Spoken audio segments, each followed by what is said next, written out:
Hello, Gary Champion, Psychic Medium. I'm titling this video The Impossible Dream. Well, I'm not titling, my guys are, my helpers. Anyway, get that light right. Anyway, and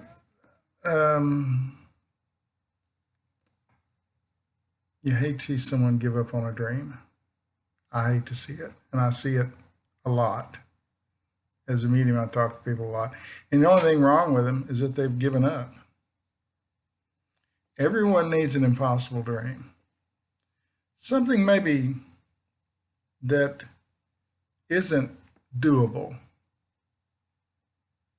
Or maybe something that is doable, you just don't know it yet.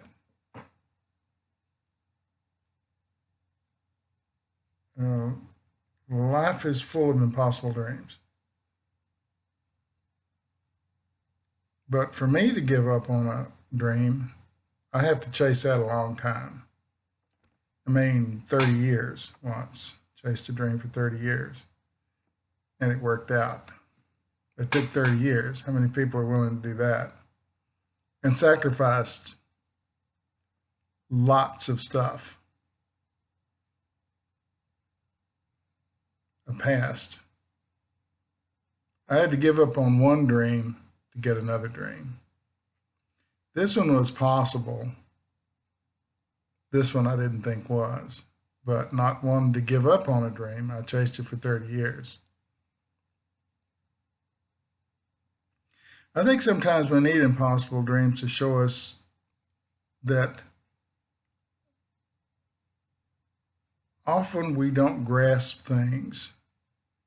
They're just out of our reach. And as we struggle and struggle and struggle, we don't get any closer for a long period of time. Then all of a sudden, our reach extends and allows us to grab that dream and make it real. I think a lot of the frustrations people feel in their life is because they're doing something they're not meant to do. You're an ad executive with a large company. I don't even know what an ad executive is. I'm just saying what my guys are saying. My helpers. You're an ad executive with a company. Maybe you're really good at it. Maybe you're good at designing and running ads for other people to sell their soap. And maybe you make a lot of money at it.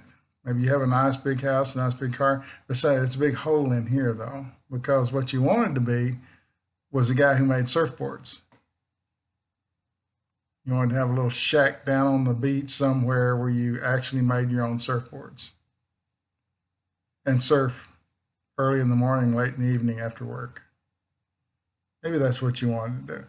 And that's not an impossible dream, but you give up on it early. You acquire so many other, well, you get married. You have a child or two, you have a house, you have a mortgage, you have all these things that you've acquired.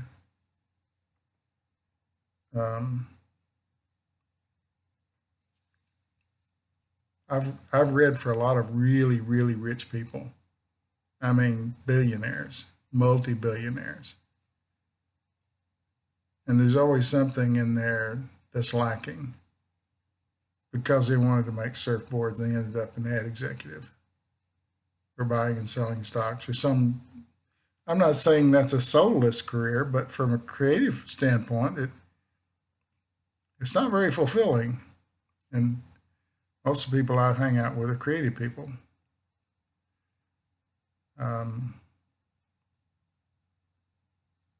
Impossible dream. If we don't have an impossible dream, we don't have a vision of something that's further out than what we are. And I think it's accomplishable, if that's even a word. It's doable if we believe it is. Maybe we don't have what it takes today. Maybe it takes 30 years to be able to sit on the beach and make surfboards and ride and have your little group of friends that ride the surf, and you make boards for them. No, there's no money in that. Probably enough to live on. Not going to retire wealthy. Life is a series of events, someone's saying. Life is a series of events that are always that's leading somewhere. Where it leads is up to you. You've decided as soon as you get the house and the property and the sports car and the wife and the whatever that you're done, then you've settled. Settling, it's a term when people from the East Coast went west, and wherever they gave out or their wagon broke down or they ran out of money or whatever it was, they stopped along the way and they settled.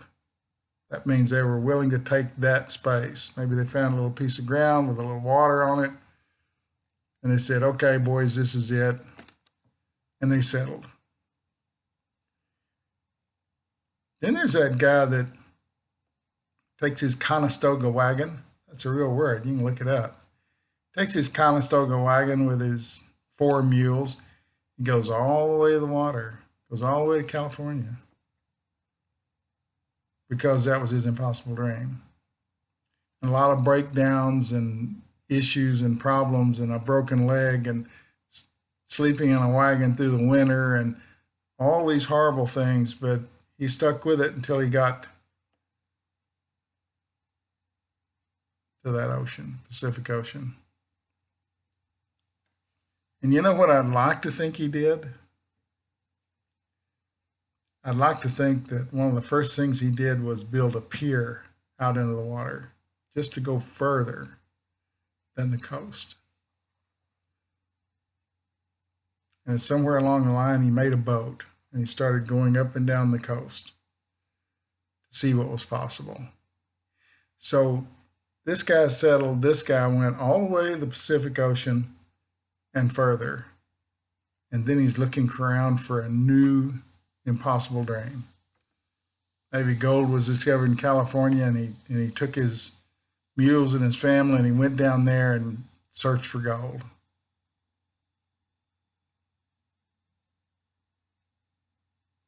And probably what happened was he found very little gold, but his wife got rich selling meals to miners because she could cook.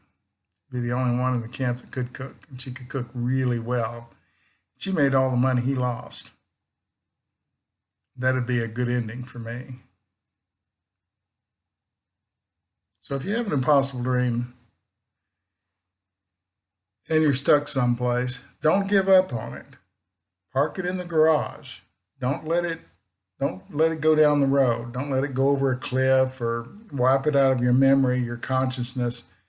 Park it in the garage. Every now and then go out to the garage and look at it and remember the impossible dream and what it could be. And if it's in your consciousness that the dream is in the garage, there's always a chance you're going to go out and drive it away and make it work. That's all for this video. I was actually watching television with my wife in the other room, and I said, I've got to do this video because my guys are bugging me about it. I didn't know how it was going to end myself.